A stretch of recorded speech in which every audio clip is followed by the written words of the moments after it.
Moving on to the next question, जो बहुत लोगों ने पूछा है कि ये यतिन ओझा की चिट्ठी के बारे में क्या मीडिया लिख रही है, मतलब ये है, हो क्या रहा है? ये बड़ा इंटरेस्टिंग है। एक सीनियर एडवोकेट हैं गुजरात के, श्री यतिन ओझा। कहा जाता है कि वो अमित शाह जी के बहुत नजदीकी माने जाते हैं। अमित शाह जी के कई केसेस उन्होंने किए हैं और कई सालों से वो अमित शाह जी के एक तरह से राइट हैंड मैन माने जाते हैं। उन्होंने मुझे कुछ दिन पहले एक चिट्ठी लिखी। ये वो चिट्ठी है। इस चिट्ठी में उन्होंने मुझे लिखा है,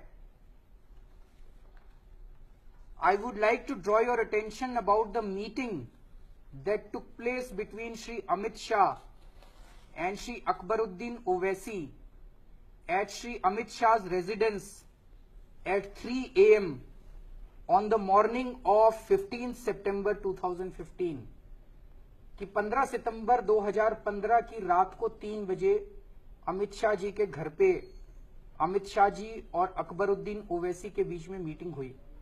I was present in the said meeting. Ojha ji कह रहे हैं कि वो मौजूद थे मीटिंग में।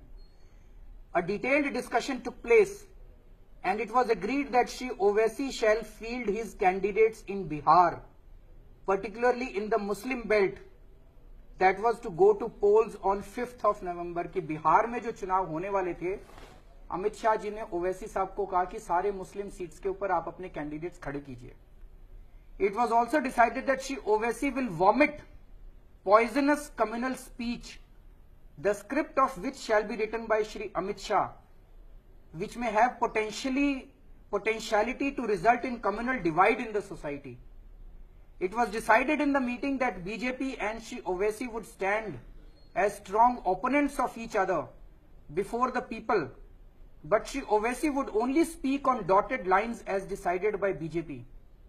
Shri Owaisi will take strong communal line and his speech would create an atmosphere of hatred resulting in communal tension.